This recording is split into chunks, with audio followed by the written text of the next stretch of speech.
If a man stepped into the room wearing a plain armband with black letters, people stopped talking. Not because he shouted, not because he brandished a weapon, but because everyone in that room already knew what that armband meant. In Nazi Germany, seeing it meant something had already gone wrong. It wasn't just a piece of cloth. It was a sign that someone had been singled out. That suspicion had become reality. That fear had already begun. The armband looked ordinary. Just a strip of cloth wrapped tightly around the arm. No medals, no insignia, no armor to defend the wearer, yet it carried more power than any rifle or tank. It marked the bearer as a member of the Gestapo, the secret state police.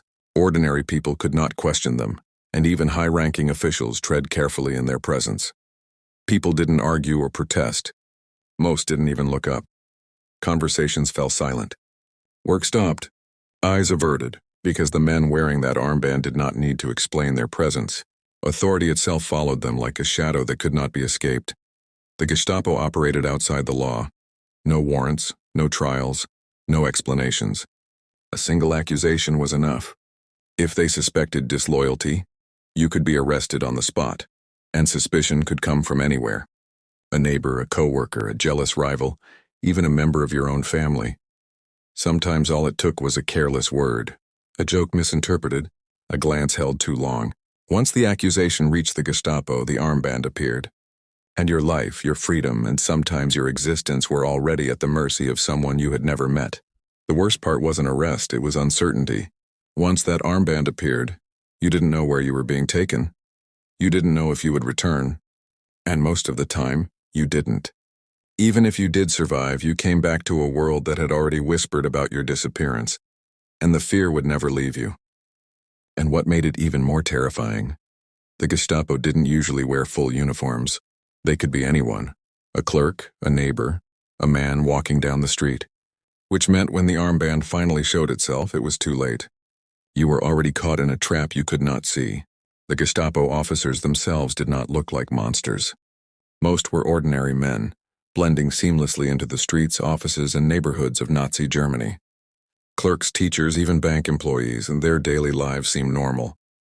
Yet beneath that normality lay absolute power, concentrated in the hands of men who answered to no law but the regime itself. They didn't need physical strength. Their authority was enough. When a Gestapo officer spoke a name, a house door would be unlocked. A person would disappear and the world would seem unchanged to everyone else. There was no recourse. Courts could not intervene. Police forces were powerless. The Gestapo operated entirely above the law. Once arrested, individuals were placed in protective custody. The name was deceptive, almost bureaucratic. In truth, it meant imprisonment without trial.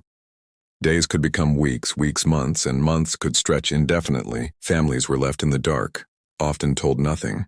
Letters from the outside world rarely reached them, and even those who survived carried scars invisible to the eye. The armband turned suspicion into absolute command. Its appearance could silence offices, workplaces, entire neighborhoods. People learned to obey instinctively. Even a minor misstep, a whispered comment, or a fleeting glance could trigger its presence. Families taught children early how to respond to strangers in authority. A polite "yes, sir" or "no, sir" could be the difference between life and disappearance. Fear became normalized. Cities, towns, and villages became laboratories of psychological control. Citizens observed each other, censored themselves, and sometimes even reported one another, reinforcing the Gestapo's reach. People internalized obedience to survive, and in doing so made the armband even more powerful. And yet the Gestapo's power was also fragile. It depended on secrecy, rumor, and fear. Without public compliance, the armband alone would not have commanded such obedience. Its simple design, a strip of cloth, belied its terrifying effectiveness. People recognized it. They feared it. And they obeyed, sometimes without a second thought. The Gestapo was not a massive organization. At its peak, it numbered around 32,000 agents for a population of nearly 80 million. This disproportionate power was achieved through extensive networks of informants and a chilling efficiency of bureaucracy. Every file, every accusation, every interrogation was recorded with meticulous, almost mundane detail. The terror was systemic, formalized. It was this vast, invisible machinery of the state, not just the man on the street, that gave the Gestapo its suffocating grip. The regime used the Gestapo as a surgical tool, operating outside the normal judiciary to eliminate political opponents, religious minorities, and any perceived racial or social threat. They perfected the art of social disintegration. Neighbors were turned against neighbors. Colleagues watched one another. The simple act of speaking freely became a monumental act of trust and risk. Even in the face of such overwhelming dread, acts of defiance were not absent. Small whispers of resistance, the circulation of forbidden literature, the quiet sheltering of a neighbor. These were dangerous rebellions against an omnipresent eye. But the legacy of the Gestapo extended far beyond the collapse of the Third Reich.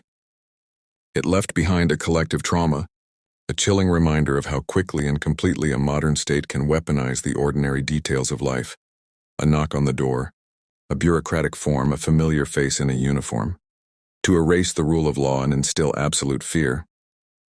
The Gestapo did not control Germany through numbers. In reality, they were relatively few. What made them powerful was something far more dangerous: ordinary people. Nazi Germany slowly transformed into a society where suspicion was normal and silence meant survival. Citizens were encouraged, sometimes openly and sometimes subtly, to report anything that seemed disloyal. Over time, this created a nation where everyone watched everyone else. A careless joke about Hitler, a complaint about rationing, a refusal to salute, or even a quiet tone of voice could be interpreted as betrayal. And often it was. Some people reported others because they truly believed they were protecting their country. Others acted out of fear, hoping to remove suspicion from themselves. And some did it for darker reasons: jealousy, anger, revenge, or personal gain. Neighbor disputes turned into accusations. Workplace rivalries ended with arrests. Even families were not safe from this culture of fear. Once a name reached the Gestapo, the process moved quietly and efficiently. Arrests usually happened late at night or before dawn. A knock on the door, calm voices, papers shown. Sometimes the armband appeared. Sometimes it was not even necessary. People were taken without explanation. They were rarely allowed to pack belongings. Children watched parents disappear. Spouses were left standing in silence. By morning, apartments were empty, shops unopened, desks abandoned. Neighbors noticed, but few asked questions. Everyone understood that curiosity itself could become suspicion. Rumors spread, but facts never did. No one knew exactly why someone had been taken, and that uncertainty destroyed trust. Communities fractured. Friendships faded. Silence became instinct. The armband no longer needed to appear often. Fear had learned to sustain itself. The Gestapo did not need to chase people through the streets. They did not need sirens, uniforms, or public displays of force. Their power came from something far more effective: invisibility. Most Gestapo officers dressed like ordinary civilians. This was intentional. It meant danger could be anywhere at any time. The man standing behind you in line, the co-worker sharing a cigarette during a break, the neighbor who smiled politely every morning.